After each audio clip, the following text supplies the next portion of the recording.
আসসালামু আলাইকুম, কেমন আছেন সবাই? দেশি গ্লোবালের পক্ষ থেকে আপনাদের সবাইকে স্বাগতম। লাস্ট কয়েকদিন যাবৎ সবচেয়ে বেশি যেই বিষয়টা আপডেট হয়েছে সেটি হচ্ছে যে ভিসার নিউজ। বাংলাদেশিদের জন্য ভিসা বন্ধ, ভিসা হচ্ছে না, ভিসা হচ্ছে না, ভিসা হচ্ছে না। কেউ কি এমন কোনো তথ্য দিতে পারবেন আজ পর্যন্ত যখন বাংলাদেশিদের জন্য ইউনাইটেড আরব আমিরাত যে ভিসা খুলছে এরপরে কি ভিসা বন্ধ করছিল কিনা, এই ধরনের কোনো নিউজ বা কোনো কিছু দেখাতে পারবেন কিনা, কোনো উপযুক্ত প্রমাণ আছে কিনা আপনারা দেখান। ভিসা আজ পর্যন্ত বন্ধ করেনি, তবে ভিসা স্লো করে দিচ্ছে। কিছু কিছু ভিসা টাইপ হচ্ছে না, ভিসা হচ্ছে না। এখন বিষয়টা হচ্ছে যে ভিসা বন্ধ করবে না বা ভিসা এই আপনার লাইসেন্স ওয়াইজ ভিসাগুলো দিবে কি, কেন দিবে? আপনি একটা ইনস্ট্যান্ট লাইসেন্স দিয়েছে আপনাকে কি করার জন্য? আপনাকে যাতে আপনার 1 বছরের ইজারি না লাগে, একটা এক্সট্রা যাতে খরচ না, আপনি বাসা থেকে যাতে কাজটা অপারেট, আপনি কি করেন ওই ইনস্ট্যান্ট লাইসেন্সটা উঠিয়ে 2টা ভিসা বিক্রি করেন, পার্টনার ভিসা।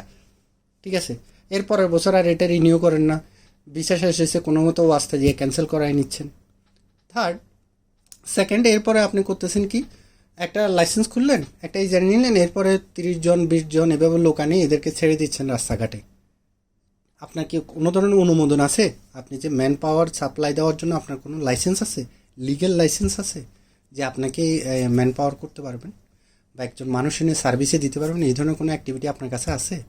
তাহলে আপনারা কেন বলতেছেন যে ভিসা বন্ধ হয়ে গেছে? আমাদের ইউটিউবে কিছু পিএইচডি হোল্ডার অনেকে আছে, ভালো কন্টেন্ট বানায়, আমি সবাইকে অ্যাভারেজ বলতেছি না, অনেকে আছে ভালো কন্টেন্ট, ইনফরমেটিভ কন্টেন্ট বানায়, কিন্তু আমি মনে করি যে মাঝে মধ্যে ওনারও কিছু বিষয়গুলো জানা দরকার। যদি না জানে তাহলে হচ্ছে জন্য ইনফরমেশনগুলো কালেক্ট করা দরকার। বর্তমানে বাংলাদেশিদের ভিসা খোলা আছে, কিন্তু এখানে মেইন পয়েন্টটা কোথায় খোলা আছে।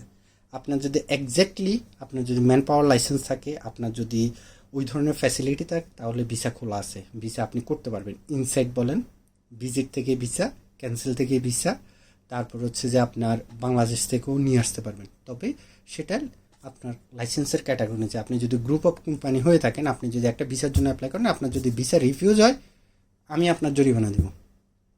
ঠিক আছে, ভিসা হচ্ছে ভাই, এই যে দেখেন আমার 2টা ভিসা, আমি পুরো ডকুমেন্টটা অ্যাটাচ করে দিব আমার ভিডিও লিঙ্কে, আপনার ডকুমেন্টগুলো চেক।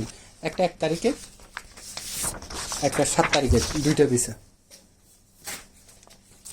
একটা 7 তারিখের, একটা 7 তারিখের, একটা 1 তারিখের, 2টা ভিসা। তারপরে আরও কালকে আরও রিলিজ হবে। এখন এই ভিসাগুলো কি তাই হাওয়ায় উড়ে আসতেছে? না।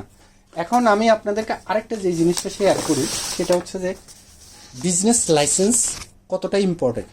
আপনার যদি ক্যাটাগরি দুবাই সরকার বলেন বা ইউনাইটেড আরব আমিরাত সরকার, এখানে আমরা সবাই অনেকেই ইউনাইটেড আরব আমিরাত বলতে দুবাইটা বুঝি, দুবাইয়ের ভিসা খোলা আছে কিনা, দুবাইয়ের ভিসা আপডেট, দুবাইয়ের এটা, দুবাই সেটা।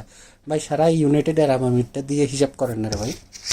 বিজনেস লাইসেন্স, এখানে আমাদের যে বিজনেস লাইসেন্সটা আছে, বিজনেস লাইসেন্সটার যে অ্যাক্টিভিটিটা, এটা যদি দেখেন, temporary employment agency activities, temporary employment agency activities, that means আপনার অ্যাক্টিভিটিটা কী, আপনার ক্যাটাগরিটা কী, আপনি একটু চিন্তা করুন।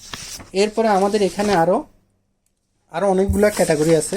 আমি মোটামুটি এগুলো আপনাদের সাথে কিছু জায়গায় হাইড করে আমি আপনাদেরকে এগুলো শেয়ার করে দেবো, আপনারা এগুলো চেক করে নিতে পারবেন।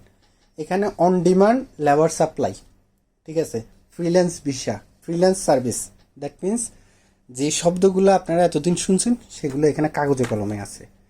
ঠিক আছে, তো এখন যারা এই ভিসার জন্য আসলে বিপদে পড়তেছেন, কিছু মানুষের কথা শুনতেছেন যে ভিসা হচ্ছে না, আপনি অবৈধ হয়ে আপনার ফাইন আসতেছে, তারপর হচ্ছে যে আপনি এখানে ভিসা ছাড়া, এই কাজগুলো করেন না ভাই। অ্যামনিস্টির পরে আপনারা একটা বড় বিপদে পড়তে যাচ্ছেন যদি অ্যামনিস্টির ভিতরে যদি ভিসা করতে না পারেন। আপনার কালকে ফাইন মাফ করবেন, এরপরে ভিসা লাগবে কি লাগবে না এটা শিওর না, ওই জিনিসগুলো তো ভালো হবে না আপনাদের জন্য। যারাই যেখানে সুযোগ পান সেখানে ভিসা লাগিয়ে ফেলেন। আর যদি কোনো ধরনের মনে করেন যে আমি আপনাদেরকে কোনো বিষয় হেল্প করতে পারবো, অবশ্যই আমাদের এখানে ইনবক্সে নক করবেন, আর আমাদের হোয়াটসঅ্যাপ নাম্বার আমরা সব কিছু দিয়ে রাখবো, আপনারা ওখানে যোগাযোগ করতে পারেন। আমরা যথাসাধ্য চেষ্টা করবো আমার বাংলাদেশি ভাইদের যাতে কোনো কারণে ইলিগেল বা অবৈধ না হইতে হয়, সেই দিকটা আমরা খেয়াল রাখার চেষ্টা করব। যেহেতু আমাদের হাতে একটা অপশন আছে, এটা অনেকের কাছেই নেই। চেষ্টা করবেন এই বিষয়গুলো একটু অ্যাওয়ারনেস থাকার জন্য। আর আজকে এই পর্যন্ত ভিসার বিষয়টা নিয়ে, আমি নেক্সট আরও কয়েকটা বিষয় নিয়ে কথা বলবো ইনশাল্লাহ। সে পর্যন্ত আমাদের সাথে থাকুন, সঙ্গে থাকুন। আর আর ফলো অবশ্যই করে যাবেন আর আপনার মতামত জানিয়ে যাবেন কমেন্টস বক্সে। ধন্যবাদ সবাইকে, আসসালামু আলাইকুম।